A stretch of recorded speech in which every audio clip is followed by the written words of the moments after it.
To start Yes, the sir. program. Sir, your Yes. video and audio not visible proper to me. So it's recording. So good evening to one and all. Our speaker has already joined with us, Dr. Rajashree Dutta. She is my senior in Hyderabad University, and she is the faculty in the Department of Social Science, Fakirman University. So as the Good convener, evening, ma'am. I am supposed to introduce the speaker and introduce the topic. Today, she is going to deliberate on the topic theorizing party system in India. Once again, I am requesting to all participants kindly mute your audio and video. In the participant, uh, stage, you will unmute it and you will ask your question or queries. Now, I welcome my student Jharana Naik to introduce the speaker. Jharana, you can start.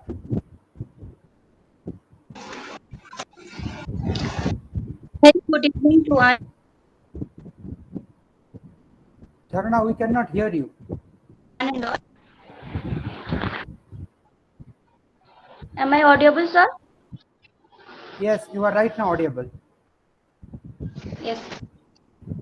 Can I start? Yeah. A very good evening to one and all. Respected Dr. Rajashree Dutta, ma'am.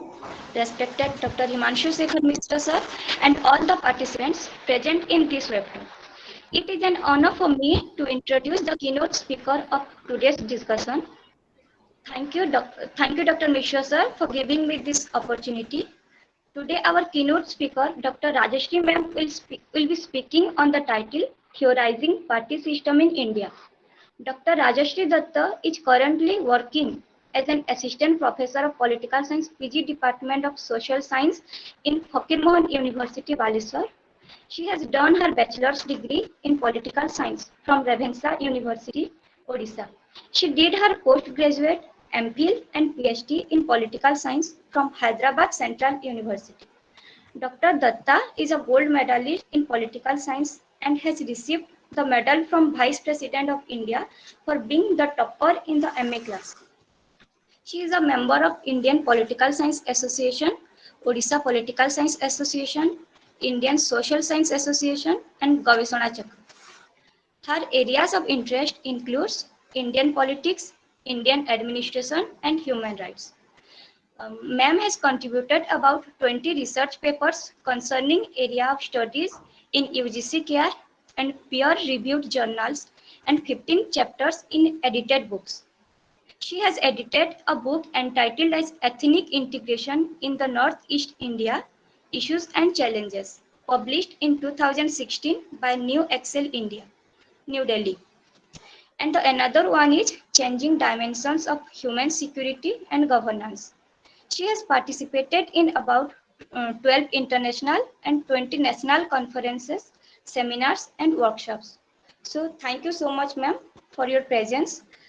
Today's topic will really be fruitful for us. So, we are eagerly waiting for listening from you. Okay, So ma'am. Thank you. thank you, Jharana, for introducing the today's speaker. Let me introduce the topic.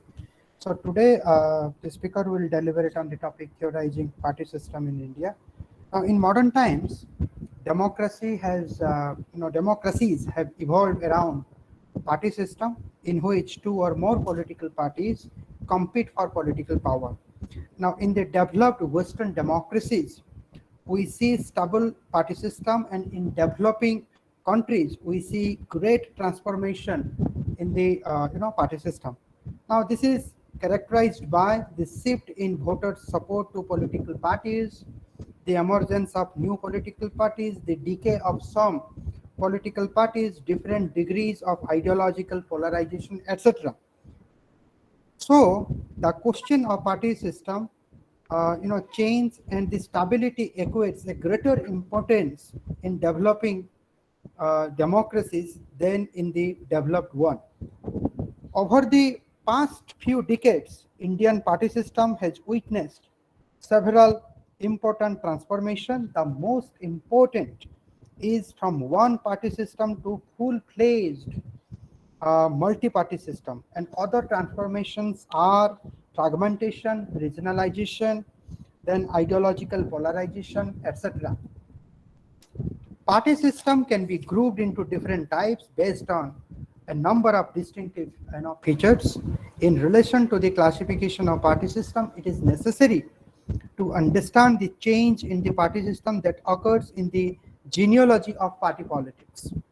To know how many parties causes changes in the party system, it is necessary to take a look at the indices. And these indices tells us how many parties play an effective role in the party system. Therefore, the speaker today, in her presentation, she will attempt to present a review of these aspects that is found in the literature of on party system with specific reference to India. So with this short introduction, let me welcome once again to Dr. Datta. Now she can start her deliberation. Yes, Dr. Datta.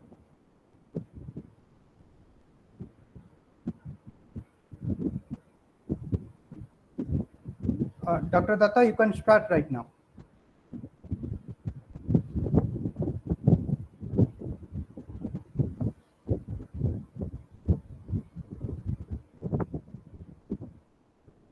Dr. Datta, can you hear me?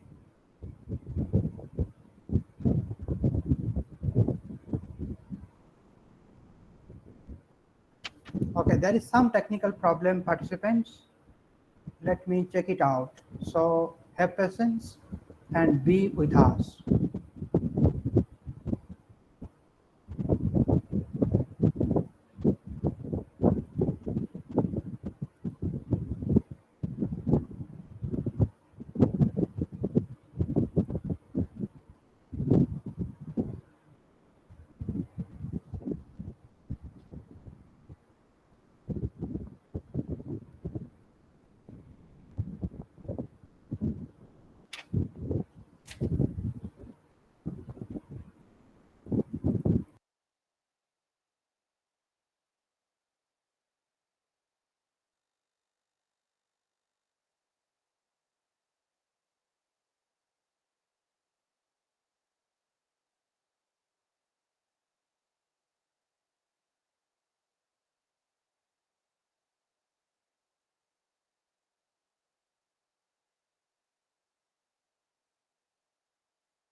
So I can see the participants are increasing, and speaker just now faced a technical problem, network problem, and she has asked me to wait for 2 minutes. So let's see when she will join with us, and I hope that certainly she will provide us a greater sense on theorizing party system in India. So theorizing party system means, I think, begins with the understanding of party system and understanding the changing dynamics of party system. That's what I think. Uh, you know, theorizing is all about that.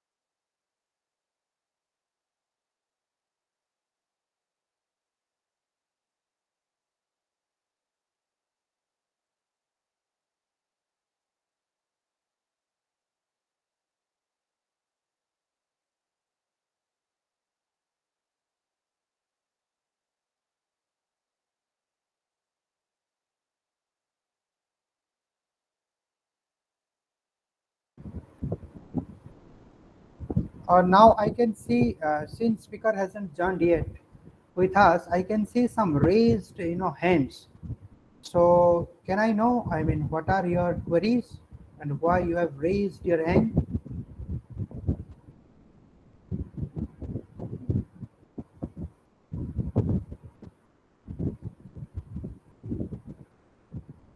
Maybe are you presenting yourself? I mean, there is no requirement of that.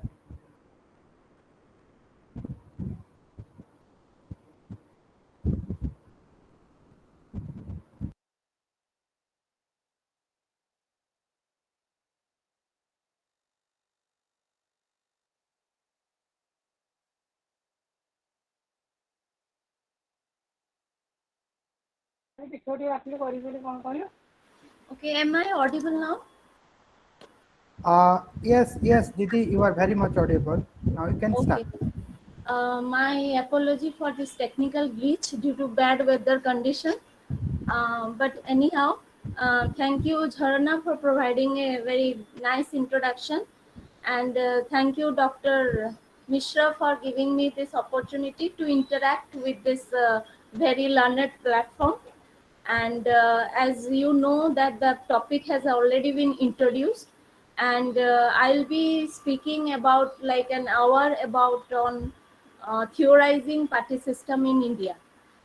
So let me just share my screen with you.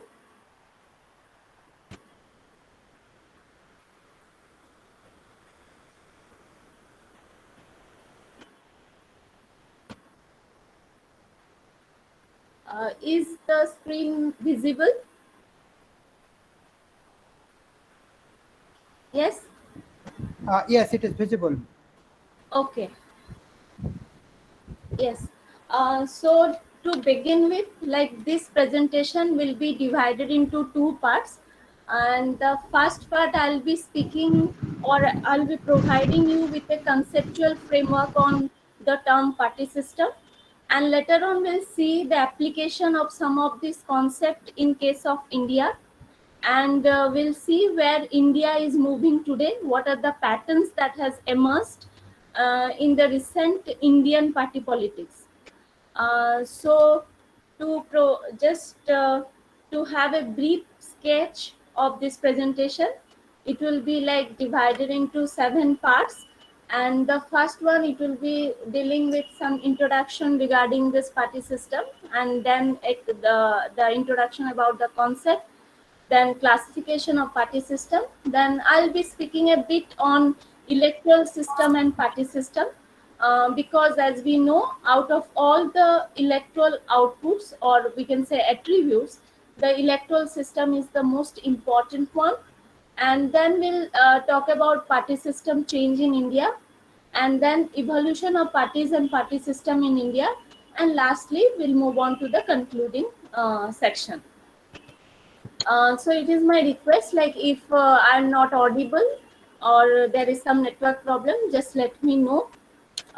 So to begin with, party system has been a key factor in the study or literature of political parties, and more broadly in comparative political analysis.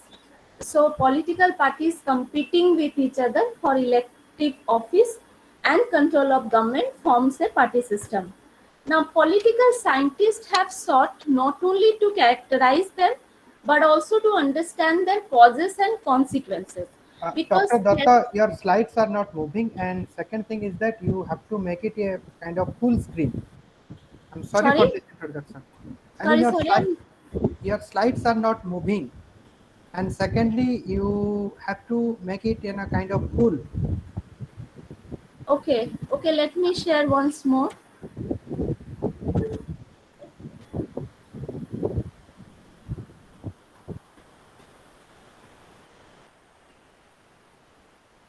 Yes, now it is visible. Yes, it is visible. Okay. So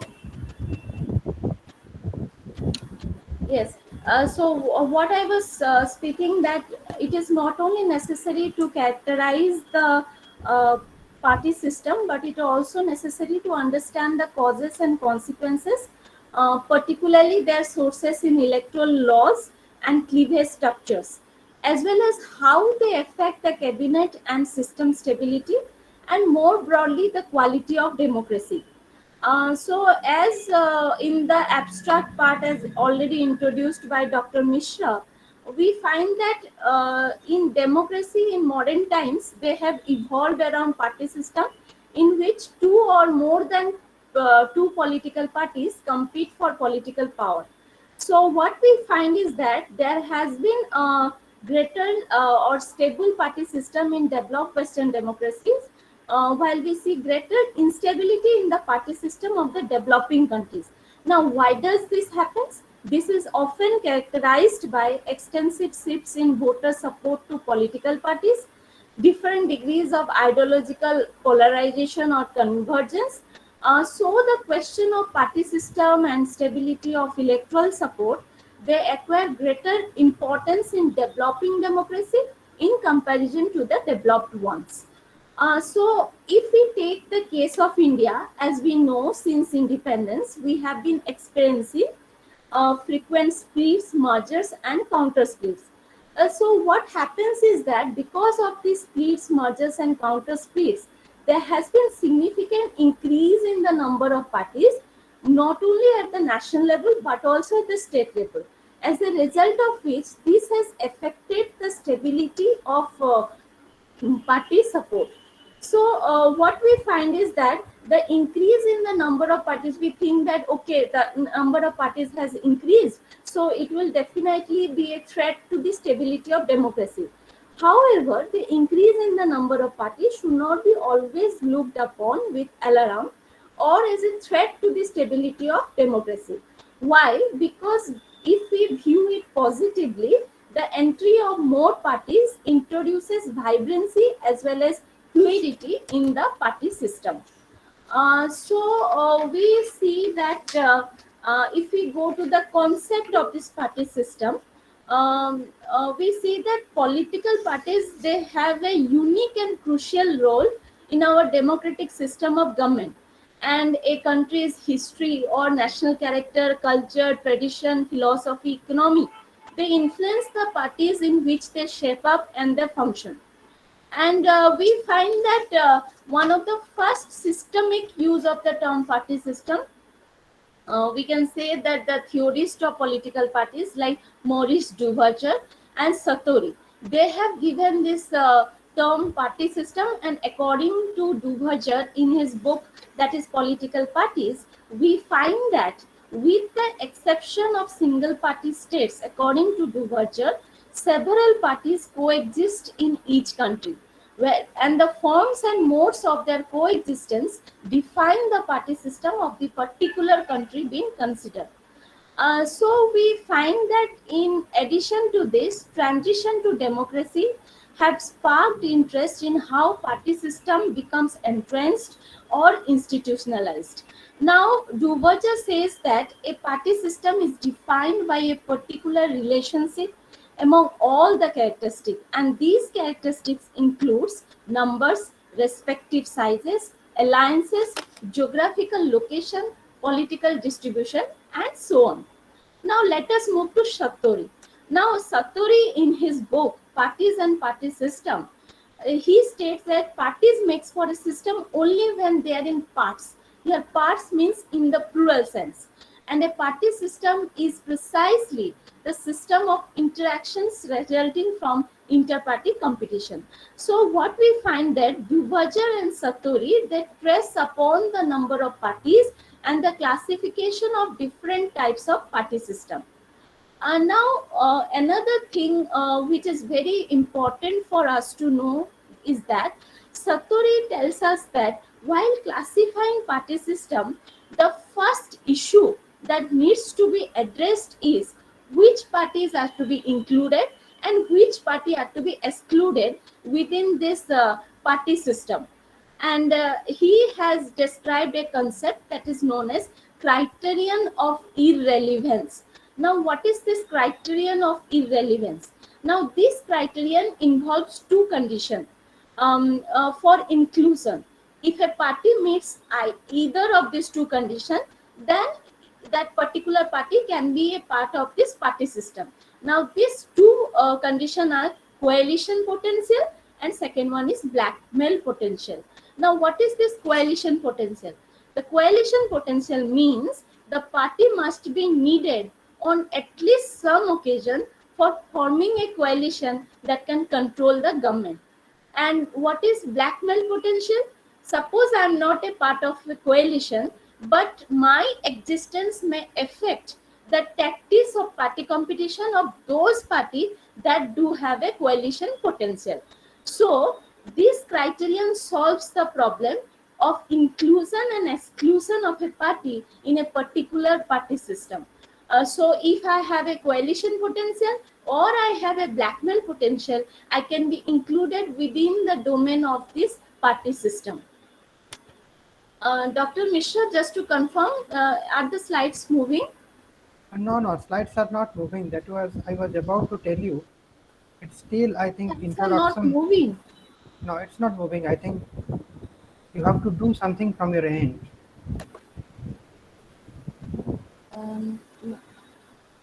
Just one more time I'll be sharing, but I can see them moving from my end. No, it's not moving from my end. I am on the network. Very good network. And now which slide you can see the concept, right? Yeah, the concept is there. Yeah. Okay. Let us proceed, and if I'm not audible, at least you let me know, because from my side the slides are moving. Yeah, of course. So next, after Dubhajar and Satori, a little further we'll move and we'll come to Alan Ware. Now, this particular person or this particular political scientist, he has identified four important factors that needs to be taken into consideration while classifying different types of party system. Now, what are these four important factors? Now, the first one is that the extent to which parties penetrate in the society. For example, if the party penetration is more, then we find that the more they can concentrate on retaining the support of their loyalties. Whereas if there is less penetration, then it is easier that it will be for new parties to emerge and to compete with the existing parties. So more penetration, we see that more support or more loyalties is there. And the second factor is the ideologies of the parties. Now, how a party behaves depends on the ideologies of a parties in the system, or rather on the particular combination of ideologies represented. So next one is the abilities of the parties towards the legitimacy of the regime. So accepting the legitimacy of a regime and the legitimacy of claims by other groups in that regime makes for greater stability. So acceptance of legitimacy is very much important for the existence of this political parties. And last one is that the number of parties in the system. The party system, or we can say, are basically classified taking into account the number and not the relative sizes in the system, or relative sizes of parties. However, nowadays the classification is done taking into account the relative size of parties. But most of the theories and literature, if we go through, we find that the classification of party system is basically done on the number of parties criteria. Now, if we have a look into the classification of party system, keeping all this theoretical framework into mind, we find that party system can be broadly classified into two types. One is non-competitive party system, and second one is competitive party system. Now, what is non-competitive party system? It is a system is non-competitive if it does not permit contested election.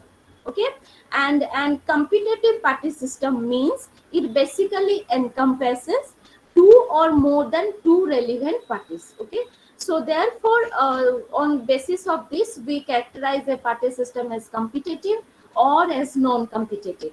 Now, this is the broad category. Again, non-competitive party system can be divided into three parts. That is one party system, hegemonic party system, and predominant party system. Now, when we talk of one party system, we find that a single party holds governmental power for an extended period of time. As we all know, if we define one party system, where we find a single party holding governmental power for an extended period of time, we can characterize that type of party system as one party system. Now here we do not stop, because this one party system can be divided again into three more types, that is one party authoritarian, one party pluralistic, and one party totalitarian. Now, what is one party authoritarian? Now, one party authoritarian means it is an authoritarian political system dominated by a single, monolithic, ideologically oriented political party, but remember, non-totalitarian. It may be single, it may be monolithic, it may be ideologically oriented, but non-totalitarian. For example, during 50s, 1950s and 60s, during the time, or South Vietnam, Ghana, during that time, we see that the party system was one party authoritarian in that particular places. And second one is one party pluralistic. Now, one party pluralistic means it is quasi-authoritarian system, where we find that a single party which is pluralistic in organization, and we find it is more pragmatic rather than rigidly ideological, and we find that it is absorptive rather than ruthlessly destructive. Example may be Senegal, Sierra Leone, etc. Let me just give example of parties also. For example, the first category, South Vietnam, Communist Party of Vietnam, or in Ghana, we speak about Convention People's Party. One party pluralistic, for example, Senegal, we speak about Socialist Party. And third category, one party totalitarian means in this political system, the state itself is an instrument of a monolithic party which has only one ideological goal, that is the total use of power for the restructuring of the society's social and economic setup. For example, Soviet Union, North Vietnam, Communist China, etc. Now, let us move on to the competitive party system. And competitive party system, basically they have been categorized, before moving into the competitive party system, the other two category of non-competitive party system, they are hegemonic party system and predominant party system. Now, hegemonic party system means over an extended period of time, the same party or coalitions dominated by the same party hold governmental power. And for example, we find that United States during the years of New Deal, or Indian politics dominated since independence by the Congress party, they can come under this hegemonic party system. And next one is predominant party system. Predominant party system means it simply happens that the same party manages to win over time an absolute majority of seats and not necessarily votes in parliament. And according to Sartori, he is telling that a party becomes a predominant party under three conditions. First, if it wins absolute majorities in 3 consecutive elections. Second, it provided the electorate appears to be stabilized. And lastly, the interval is wide, or the absolute majority threshold is clearly surpassed and the interval is wide. So we find, for example, in Sweden, Swedish Social Democratic Party or Japan Liberal Democratic Party, these are the examples. Then moving on to the competitive party system side, it is broadly categorized into 4 types. That is 2-party system, moderate pluralism, extreme pluralism, and atomized pluralism. Now, 2-party system, as we all know, that the conditions prevailing for these 2-party systems are that 2 parties are in a position to compete for the absolute majority of seats, and one of the party actually succeeds in winning a sufficient parliamentary majority, and the winning party is willing to govern alone, and the alteration or rotation in power remains an credible expectation. So examples may be United States, Britain, etc. Now, after two-party system, in party system where three or more than three parties are relevant, the classification goes like this: limited or moderate pluralism, extreme or polarized pluralism, and atomized pluralism. Limited or moderate pluralism means where there is an existence of 3 to 5 relevant parties. Okay, and we find example like Belgium or Switzerland, Sweden, etc.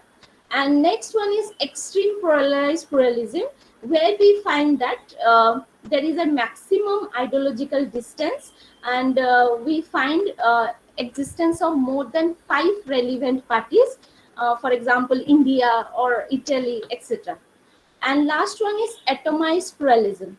Atomized pluralism means this type of party system enters the classification as a residual class, to indicate a point in which no longer we need an accurate counting, because whether 10, 20 or 30, it just makes little difference. Like we can say that this atomized party system can be defined in the same way as atomistic competition in economics, which means that a situation where no firm has any noticeable Is there a situation where no four can be happening? yes. Sorry, actually, there's some problem. You can continue, Dr. Dutta. Is there any problem? No, no problem. I just managed it. You can continue. Okay. So example of atomized pluralism, like Malaysia. So now we'll move on to the next part, the shift. A shift means, like I already told you, that the classification of party system is done basically on the number of parties, but now there has been shift in the literature on party system, and the classification of party system were usually done earlier on the basis of number of parties.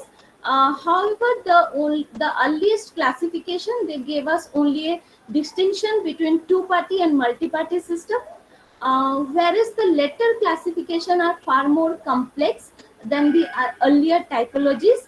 And in recent times, we find that the literature on party system has moved beyond numbers, and we find that there is an attempt to construct typologies and classification of party system which captures relationship and interactions. And now the classification is done, for example, combining number of parties with information about the relative size and strength, like we find from Jean Blondel and Alan Shearoff. Or we can have classification looking at the patterns of government formation and party interaction, for example, Peter Mayer. Or we can consider polarization in internal dynamics as well as the number of parties. So what happens is that whatever the classification or the criteria based on which classification is done, all these consideration leads to party system change. Now, let me speak a bit about electoral system and party system. Why? Because we find that electoral system is considered as the most important factor affecting the party system, and the electoral system, they play a very vital component in understanding party system. And because a well designed electoral system can add to the momentum of political change, they can encourage political participation and enable the emergence of legitimate representatives who are capable of handling a wide range of needs and expectations immediately as well as in future. So if the design of this electoral system is not proper, it can also derail progress towards democracy and even political stability. So of all the attributes of electoral system, electoral formula is the most important. And generally based on this formula, electoral system are categorized into 3 broad families. The first one is plurality or majority system. The second one is proportional representation system, and the third one is the mixed system. So coming to plurality or majority system, here we find basically 5 types under this plurality or majority system. The first one, as we know, it is we follow India like first past the post system. In this system, the winner is the candidate with the most votes. So for example, India. And now the second one is a block vote. Block vote means to select as many as candidates as there are open seats. The greater the number of votes the candidate receives, the greater the number of votes a candidate receives, that particular candidate is declared as elected. For example, if there are 3 seats and there are 6 candidates, the top 3 vote getters, they win the election to those seats. For example, Thailand. Now, party block vote. Party block vote means the system with the change that the voters vote for the party list and not for the individual candidates. For example, Singapore. Next, we have alternative vote. Alternative vote means in this voters are asked to indicate their first, second, and the second preference, and so on. Now, if a candidate receives an absolute majority in the first preference, he or she is elected. If there is no such majority, the ballots with first preferences for the weakest candidate are transferred to the second preferences. And this procedure is kept on repeated by excluding the weakest candidate and redistributing the ballots in question to the next highest preferences in each stage of the counting. So for example, Australia. Now last one is 2-round system. 2-round system means the winning candidate receives an absolute majority, that is over 50%. And in this event, if no candidate receives a majority of vote, the first 2 candidates winning largest number of votes will again run the election, and so that one of them emerges or gets a majority. For example, France. So next one is proportional representation system. Hello, madam. Your voice is not loudly. Am I not audible? You are very much audible. I request participant not to interrupt the speaker. So I am there. I am taking care of everything. You can You drop are a not. message in the chat box. I think then everything will be clarified, because there will be some network issue from your end. Exactly, Dr. Dutta. I was hitting on that point. You may have some network problem. So kindly don't interrupt. If I cannot hear, since I am recording the talk from my end, I will tell to Dr. Dutta. I request all participants not to interrupt. I will upload it on the YouTube. You can see it from there, review it on there. Yes, Dr. Dutta, you can continue. Yes, so we'll move on to the second type of electoral system, that is proportional representation system, where a party gets roughly the same proportion of seats in legislature as its vote share in the general election. So the disparity between a party's share of the national vote and its share of the parliamentary seats is minimum under this proportional representation system. Now, under this system, we have 2 categories. One is least proportional representation, and the second one is the single transferable vote. Now, least proportional representation means the proportionality is often seen as being best achieved by the use of party list, okay, where political parties present list of candidates to the voters on a national basis or on a regional basis. So example maybe like Indonesia or Latin America, etc. Now next one is single transferable vote. Single transferable vote means the voters can put as many as we can say that the voters rank order candidates in multi-member districts, and with their single vote transferred to the other candidates based on the ranking. If the preferred candidate is eliminated, so that the vote will not get wasted. So it is a transfer process. So for example, Ireland. Now we find the third electoral system, that is the mixed system, where we find if the members of national legislature are chosen on the basis of both the earlier system, that is plurality and proportional representation system, Such a system is known as mixed system. For example, Hungary, we can find in that. Overall, what we find in the mixed system, the result which we get, the overall result is generally it is proportional. Now let us switch over to India. Now, when we speak about India, we see that the specialist in party politics explain how and under what circumstances party system change. And as I already told you before, there may be several reasons for the changes and shifts. For example, anti-incumbency or emergence of new parties or politicization of social cleavages or mobilization of new voters into the electoral arena, and maybe the formation of electoral alliances. So the Indian party system has witnessed several transformation over the past few decades, and due to the emergence of new parties and decay of old parties, the party system has changed significantly. And we find a lot of difference in the party system at the time of independence and what we are experiencing today. And from here, two views which can emerge are: firstly, it is natural to have such change in party system in a diverse and heterogeneous country like India. The second view is that the existence of large number of party may pose a danger to the democracy, unity of the country, and the stability of government. So two views can be emerged. One is a positive, another one is a negative one. However, the most recent changes are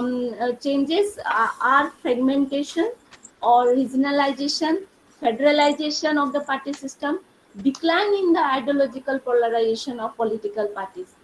So these are the recent changes which we mark within the Indian party system. Party system change in India.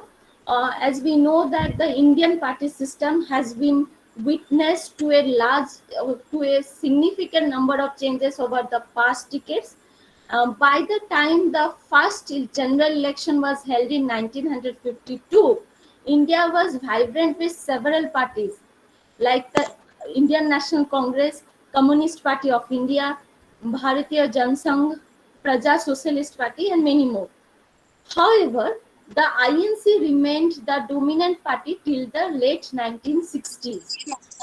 Now, ever since the decline of the Congress, two features of Indian politics have attracted the intentions of or attention of students, media, and scholarly writings.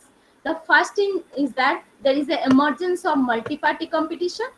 The second is that rise of many smaller and regional parties to prominence at the national level politics.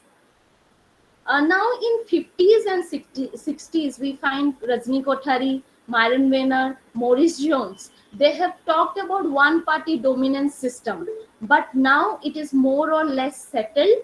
India has multi-party system where we find several state-based and small parties, they float freely. Now, if we see party fragmentation in case of India, they can be viewed from different standpoints. And in literal sense, it can be seen as the splitting of parties and emergence of new parties. And fragmentation of parties can also be due to the possibilities that open up during the time of, for example, hung parliament or alliances or unstable government. So as a consequences of this proliferation and fragmentation, there has been increase in the number of parties, and this increase in the number of parties leads to increase in the competition for power and electoral support. And what we find that during 50s and 60s, among the political parties of India, INC stood out like Gulliver among the Lilliputians. And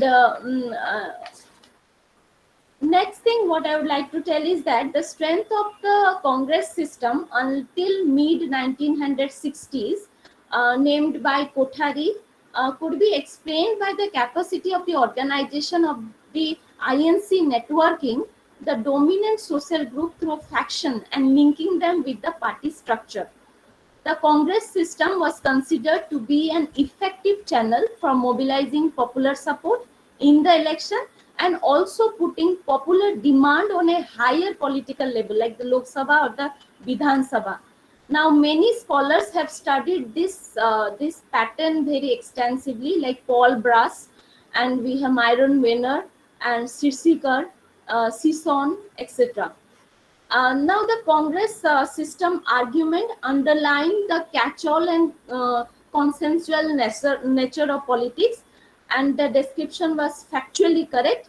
The catch-all character and the nature of consensus helped the Congress system in two respects.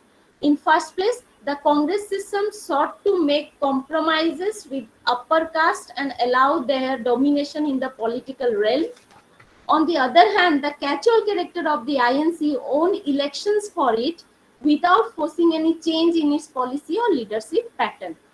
So we can find from the literature of Yogendra Yadav and Suhas Palsekar that the Congress system was not really as open as its theories thought to be. It was much about exclusion as it was about inclusion.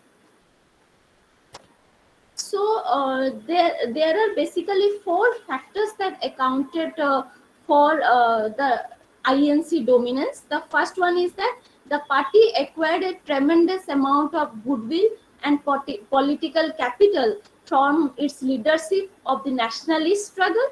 Second, it was the only party with an organization extending across the nation and down to the village level.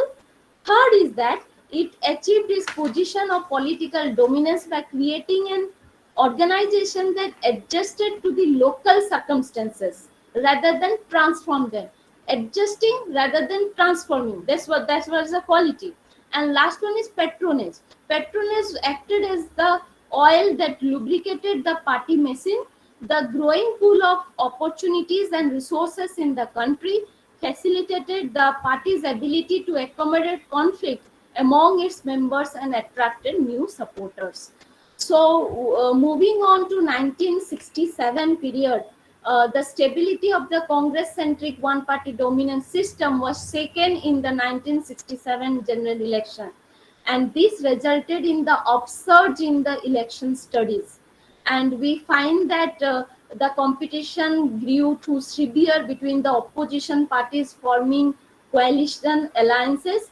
Another new phenomenon after 1967 was the emergence of the de facto market. And we find that dissidence and ultimately defection generally or greatly weakened the INC's electoral performance. And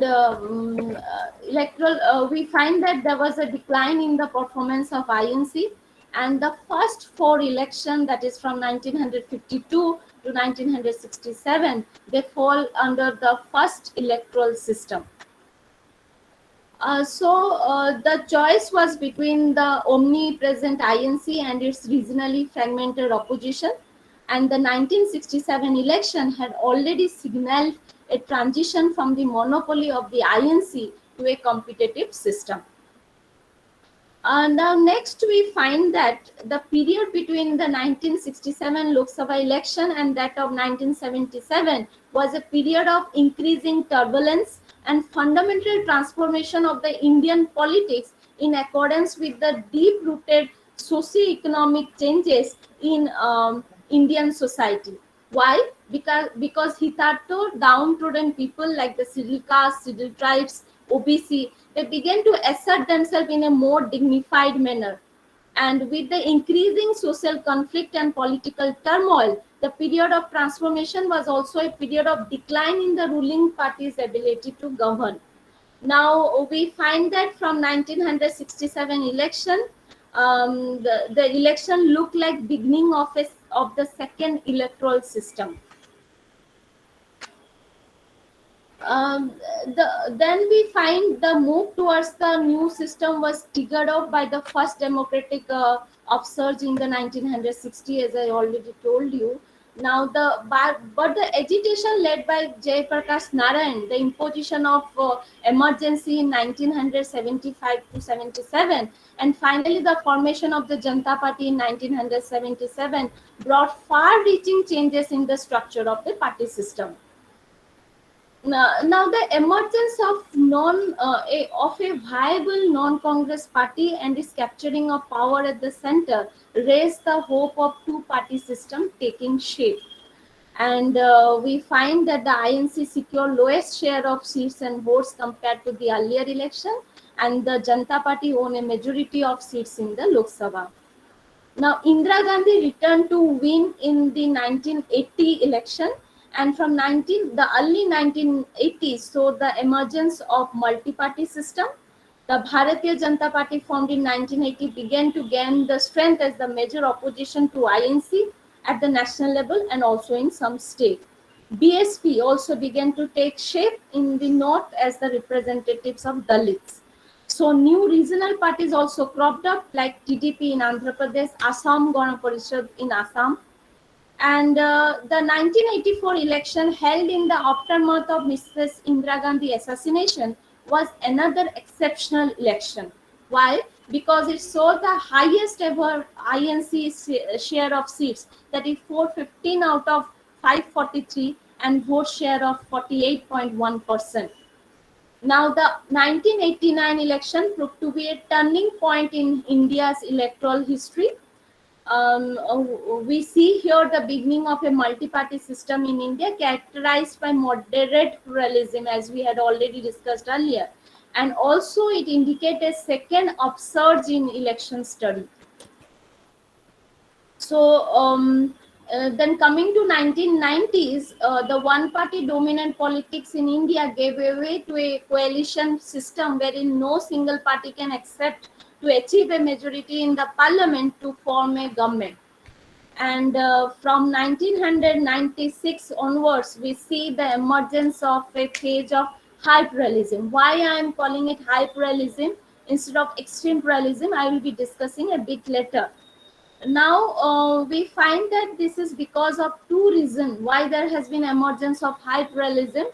Firstly, due to the coming up of many large number of regional and minor parties like Haryana Vikas Party, or we can say Karnataka Congress Party, Shiv Sena, etc. Second, we find also the BJP could form government only for 13 days. It failed to win parliamentary support from other parties to form even a minority or coalition government. So post 1996 is marked by continued bipolarization of party system, combined with hung parliament, multi-party system, and coalition politics at the center. So no party was in a position to form the government in 1996, 98, and 99. Even BJP worked harder in 1998 and succeeded in putting together a 24-party coalition consisting of, for example, Shiv Sena, PMK, TRS, etc. Now what here the focus will be is that there was the decline of INC dominance. And this INC dominance did not result in the emergence of dominance by an alternative party. Instead, a heterogeneous set of parties replaced the INC. Broadly speaking, we can say 3 or 4 types of parties have filled the space which was been vacated by the INC. Now, the first one is that the left of the center Congress, by the emergence of the JP in 1977, later the Janata Dal in 1989, but in the 1990s it suffered hopeless fragmentation. The second category to occupy the space vacated by the INC was the major party of the right wing, namely the BJP. The merger of the BJS and with the JP and the subsequent splitting of the BJP from it marks some important landmarks of political realignment in the country. A third category of the non-Congress party is the left wing, consisting of a number of parties headed by the CPM and CPI. And the last category of non-Congress party is that of the regional or state parties. Now here regional or state parties can be divided into 2 categories. The one is the old regional parties and the second is the new regional parties. old regional parties, for example, DMK, AIADMK, SAD, JMM, whose direct or indirect roots of these parties go back to the nationalist movements during the British Raj. The new regional parties like the TDP, AGP, TMC, and the parties of Northeast India, they have all emerged in the post-independence period, especially after the decline of the INC. Now, in 2004 election, the INC-led alliance UPA managed to overtake the NDA, and 2004 also marks the closure of a historical possibility that arose at the beginning of the 1990s. That is the possibility of competitive politics providing space for exercise of substantial choices by ordinary citizens. Now, post-INC was also marked by participatory upsurge of whom of the lower caste and the lower classes. Electoral politics also witnessed high participation of the Hitarto marginalized group, like the first OBC, Dalits, followed by women and Adivasis. And now 2009 elections, so electoral competition, as we know, around three alliances, namely NDA, UPA, and the Third Front. We find that coming to the recent two election, that is 2014, the 2014 Lok Sabha election will be remembered basically for three things. First is that it witnessed the highest ever voter turnout in the national election, with 2 in every 3 Indians turning out to vote, and the gender gap in turnout appears to have become negligible. The second important feature of 2014 election is that the BJP scripted one of the most spectacular electoral trends in the history of independent India. The BJP's victory was remarkable, as no party has won a single-handed majority since the 1984 general election, or has received more than 30% of the total votes since the 1991 general elections. And the third feature of 14 election is that the Congress party performed very poorly, and it was reduced to its lowest vote share and seat tally in the Lok Sabha. The 2019 election, the incumbent BJP declared a resounding victory, expanding the party's seat in the parliament and further solidifying its base. Now, female turnout equaled male voter turnout for the first time in India's history, and also more female candidates stood for election and were elected. So, however, although there was a win for BJP, but we find that how once thought to be a cakewalk for the BJP, the 2019 election is turned into a context. So from the analysis of all the general elections since 1952, what we find is that the evolution of parties and party system in India can be basically categorized into three periods. The first is going by the Satori classification and other theorists which we have studied earlier, that is from 1952 to 1984. We can say it is the period of moderate realism. Then from 1989 to 1999, that was the period where we find there has been emergence of multi-party system. And 1996 to 2019, the recent one, that is the period of high pluralism. Now we come to the conclusion part. To conclude, actually there are many more things which we can discuss under this theorizing party system concept, like how party system change, what are the different types of indices, fragmentation index, many things are there. But I would like to conclude here by telling that the Indian party system after independence is characterized by the proliferation and fragmentation of parties, and there has been emergence of multi-party system and coalition. And coming to the nature of Indian party system, India can be characterized as one of high pluralism. As I already told you, I will not use the word extreme pluralism, as was marked by Satori when we have more than 5 relevant parties. Why we are using high pluralism? Because in spite of having a large number of parties, it would be a problem to call Indian party system as an extremely plural party system. It is so because India, being a country of continental size, great diversity, and also due to the somewhat stabilizing democracy, this number may not be as alarming as it can be in case of a small and ethnically homogeneous nation.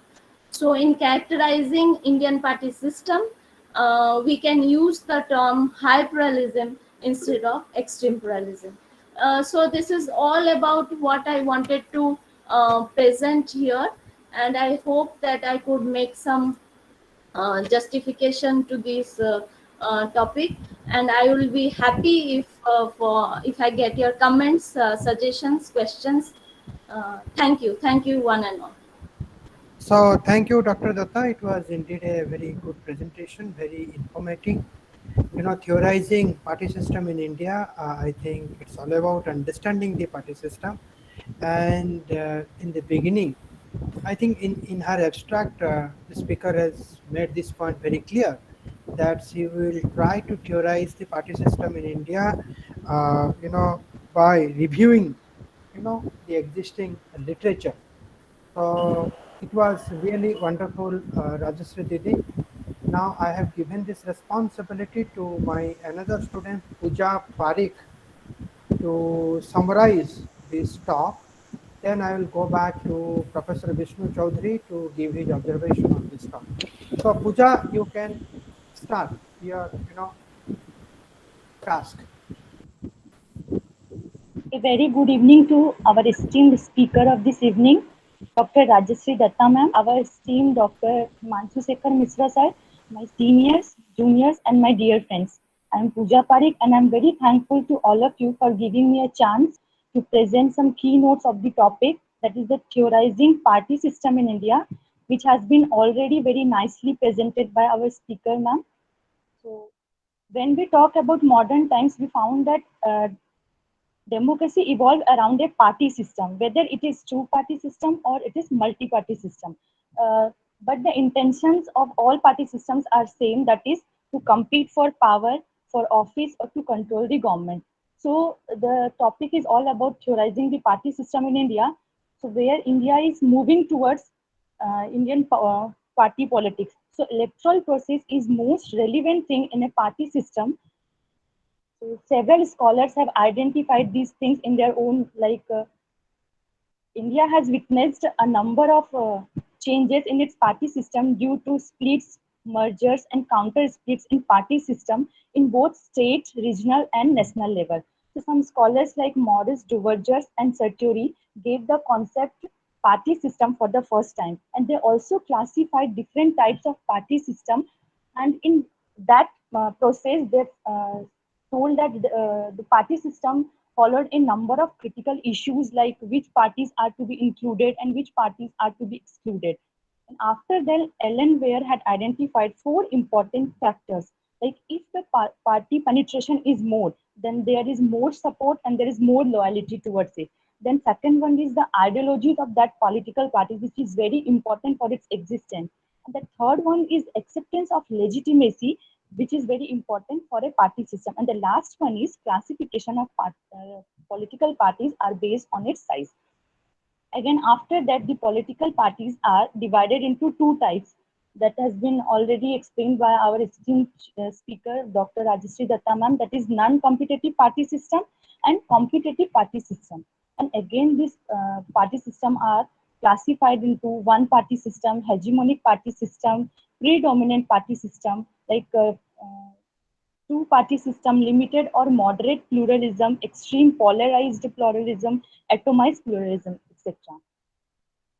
So now the question arises, how the party system changes in Indian context. So in Indian context, we can say over the past few years, the country has witnessed a number of changes in the position of political parties from one dominant political parties to multi-political parties. As we all are aware that political parties plays a very important role in a country, and whether it is two party system or multi-party system. So the question arises, so how political parties plays an important role in the party system and how political parties changes from one form to another form. So, ma'am already told that about INC. Indian National Congress was in power due to that the party acquired supporters down. It was down to the village level, and there are many reasons behind it.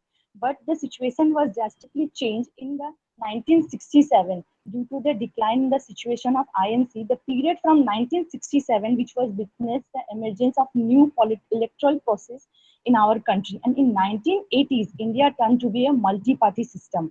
And after that, the Janata Party became a greatest opponent to the Indian National Congress. And the 2009 general election, 2009 election, so electoral process uh, faces the competition around alliances. The three or four seats that ma'am have already told that the three or four seats which are filled by the number of political parties, which alone was uh, enjoyed by the INC, that is Indian National Congress. And we all are very much aware about the general election of 2014. The victory of BJP declared a victory of its own and the poor performance of Indian National Congress.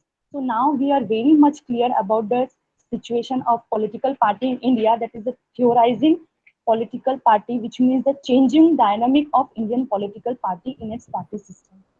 So, ma'am, So thank you, Pooja, for your summarizing thank thing. you so Let me much. tell that on party system, Dr. Datta is one of the finest intellectual of India, and with whom she had worked, I know, Professor Suri.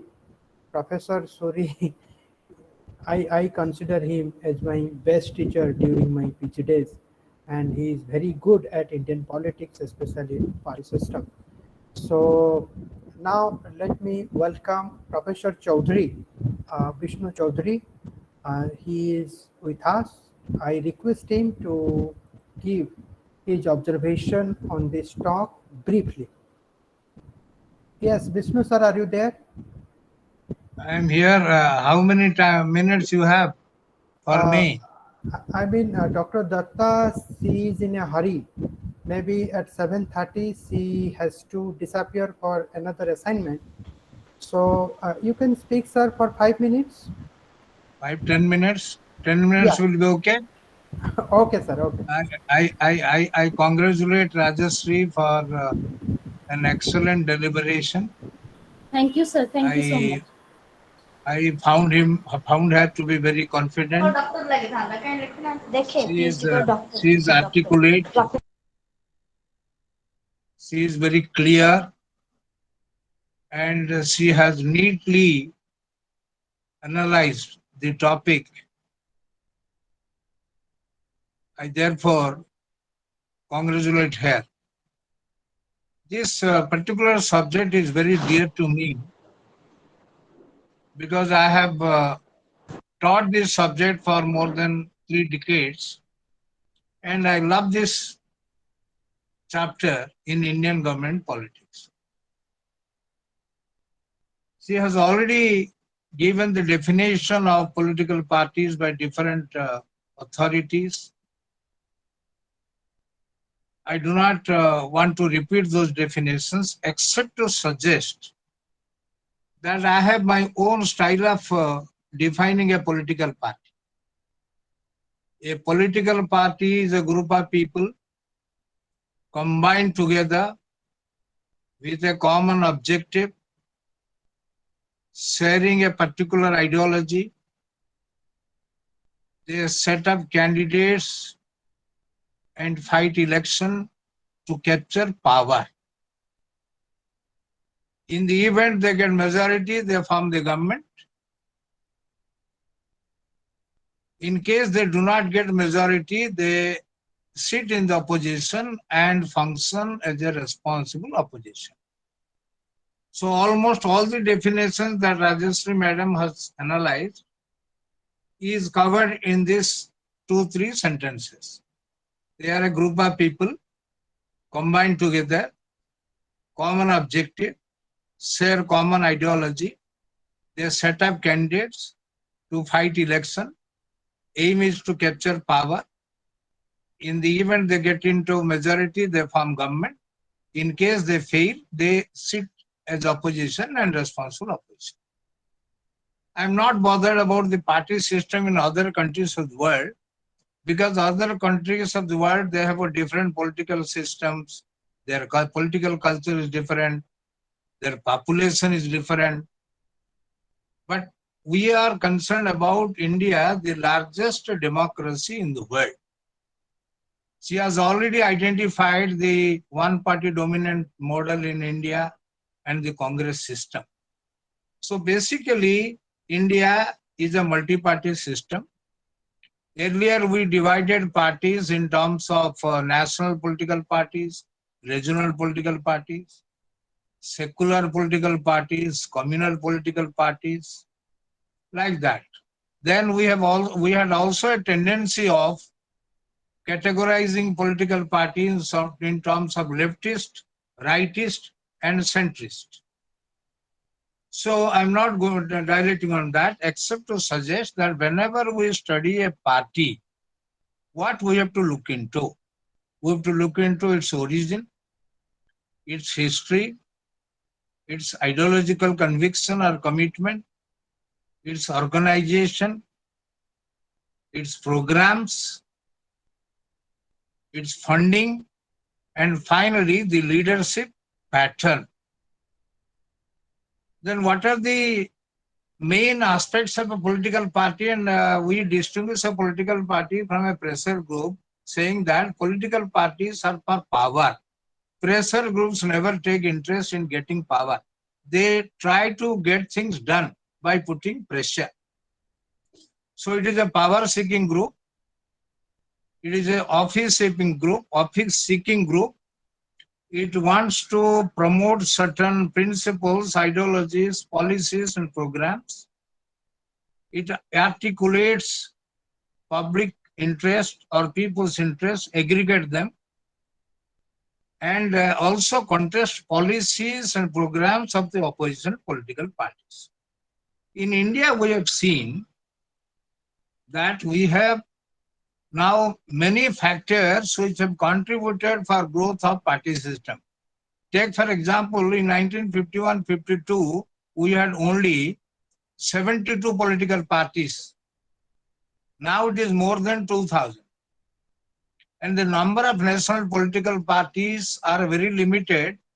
And in my opinion, most of the national political parties, they are technically national political parties. They are national political parties with regional presence. So why? Why this proliferation? Number one, we have caste-based parties, religion-based parties, personality-based parties,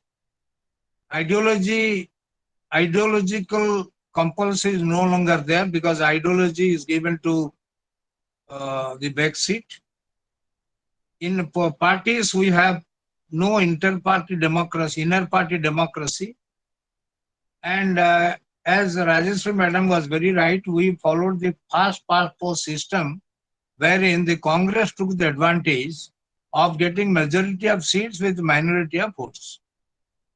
Except 1984 elections and the elections that were countermanded and held later in the early part of 85, in no election a political party could get 50% of votes.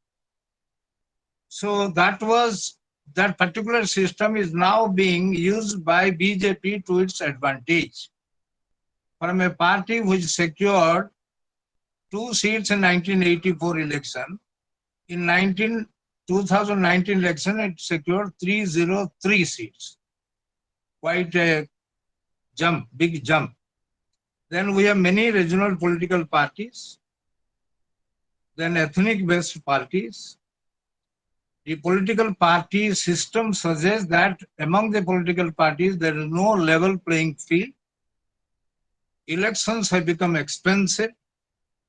There has now become many controversies, particularly use of EVM or ballot paper.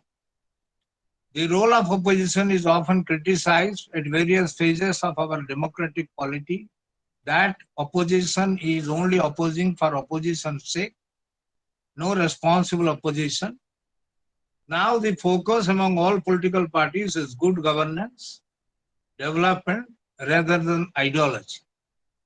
Then we had also found coalition politics, structured coalition in terms of NDA, UPA, Third Front, Fourth Front, UDF, LDF. So structured coalitions. And many political parties were born in India because of factionalism, groupism. That is why we were making one sentence very clearly that the Indian National Congress is the progenitor of many political parties in India. Then coming to the other problems we find now in the electoral politics in our representative form of government, even electoral mandate is being hijacked. Even if you get a majority of seats in an assembly, the party may not come to power. You have seen what has happened in Madhya Pradesh, few years back in Goa. So many examples, I don't want to waste your time. So now the Congress system at one time is now being heading towards a Congress Mukta Bharat. That may not be possible because in many cases it is becoming Congress Jukta Bharat rather than Congress Mukta Bharat. So that leftist, rightist, centrist syndrome is no longer there. To conclude, let me say, we have a large number of regional political parties in Indian politics now, hundreds of them. Why they are there? First, number one, because of our diverse regional political culture. Number two, because of they are the product of some regional movements. Then third one was organization of states on the basis of language. Fourth was sub-national aspirations. Fifth was to protect non-Brahmins, as we find in Tamil Nadu politics particularly. The slogan, sons of the soil. The failure of the national political parties to redeem the pledges, thereby losing credibility. The national political parties have failed to accommodate the regional elites or aspirations of regional elites. Many national political parties have lost their credibility, and we find many regional political parties have given effective governance. Then there was also, this is also a fact that many regional leaders, they have got popular. Take the example of Odisha. The BJD is in power from 2000 till 2022. 22 years, a regional political party has only unrestricted, uninterrupted power in a state. Several examples are there. But I find there is a personality cult development. In many of the elections, whether in state level or in the national level, now it has become a presidential type of election. We don't bother to whom to give, to which candidate to vote, which political party to vote. We are bothered about who will be the chief minister, who will be our next prime minister. Then most of these regional political parties have survived because they are emphasizing on neglect of the center, step-motherly attitude of the center, and they are demanding regional autonomy. Conclusion. In the globalized world, the parties have to change their attitude. They must use the technology in the party system. You know how social media is playing an important role in influencing the political behavior or the electoral outcome. Third, development agenda has to be laid emphasis on good governance or smart governance or governance at the doorstep. Then there must be inner party democracy in every political party, which I find is lacking. There must not be any further fragmentation in party system in India on the basis of caste, ethnicity, religion, and other factors. And they must have to be accountable to the people. Political parties are to be accountable to the people so that our democracy will be vibrant. And opposition will be there in a parliamentary system, in a system of democracy that we have adopted, implemented. So opposition, wherever they are, they must be responsible opposition. These are my observations. Again, I thank Himanshu Babu and Rajashree madam for their, this focusing on party system and for the benefit of the students organizing such intellectual discussions in the form of technology or what we call webinar mode. Thank you. So thank you, Vishnu sir. Thank you for your observation. I hope that Dr. Datta, uh, you know, Dr. Datta took it in a very positive, sense or manner. Now let me go back to the questions asked by the students. Didi, should I read the question or you can read from your own? I'll just go through the chat box, okay? Please, please. Okay. So I think Syam the Munna. first Syam Munna, the Ah, question like why do political parties involve partisanship? What is the role of the opposition party in a democracy? So I can say that like the winning party, the opposition party also needs to play a constructive role in the Indian democracy, because I feel that, or we can say that in a heterogeneous and a diverse country like India, like the winning party, the opposition party also should be accountable to protect the public interest. So I feel that like the winning party, the role of the opposition party is as important as the winning party. And also I have referred in my presentation about a term that is called as blackmail potential, because this blackmail potential is actually associated with this opposition party. And again I'm repeating, blackmail potential means even if I'm not in power, I have enough means to impact the strategy of party competition, even party competition or party strategies of that parties which are in the coalition potential. So the role of opposition party is definitely very much important in a democracy. So next question is by the same person, Syam Munna. What changes have taken place in the nature of political parties in India? As I already told that we had one party dominant system. Now we have moved towards the multi-party system, emergence of, sorry, two-party system during the time of Janta phase. And we have seen the emergence of multi-party system in 1989 onwards. And now we are in the phase of full-fledged multi-party system. Even we can say that we are in the binodal form. Binodal means we have two nodes or two poles or two alliances where we find small and the regional parties floating together. So therefore, there has been definitely a transition in the Indian party system, that is from one party dominant system to two party system, multi party system. Now we have a binodal system. Next one is how does, please, I Sam. think the same person have so many questions. No, I So think you can avoid this question. I think the answer of this question is there in your talk. yes, So proportional, just one line. Proportional representation means where a party or the percentage of votes a party receives will be equal to the percentage of seats they receive in the legislature. And the detailed description about proportional representation and types are mentioned in that. You can follow the link and you can have a clarity on that. Now, is Gitanjali Patra question is it applicable of bi-party system in India instead of multi-party system?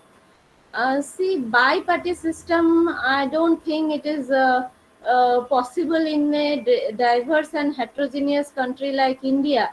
And we have moved to a phase where we find fragmentation, regionalization, federalization, and ideological polarization, even convergence, divergence. All these concepts have come up. So it is difficult in near future to have a bi-party system in case of India. So now, importance of political Tapaswini Rana, importance of political party in present situation. Definitely, as you know, that the political parties are regarded as the lifeblood of Indian democracy, and you find that they act as the mediator between the government and the people. So definitely, they have a very important role to play. As Vishnu sir was also highlighting the what is the importance of political party and the differentiation which he made between political parties and the pressure group. So in an Indian democracy, or we cannot think of a democracy like India to exist without political parties. So definitely they have a very important role to play. And I think this That's much. it. I think that's it. That's it. Yeah, I think that's there is it. no That's more it. I questions. hope I could make So, some clarification based on your doubts. And if you have any more doubts, you can just mail me. I'm dropping my mail ID. okay, I Yes. think your presentation was very strong than the questions that has been asked to you. But interesting aspect of this event was the analysis given by Professor Chaudhary Vishnu sir. You know, the way he was explaining, he was actually justifying the title of this, web talk. He was actually trying to theorize the party system and presently working, party system in India.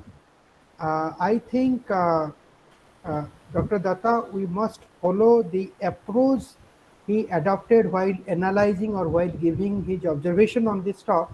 I think the raw materials what you had in your presentation, I think that should be effectively and efficiently used with the approach adopted by Professor Chaudhary.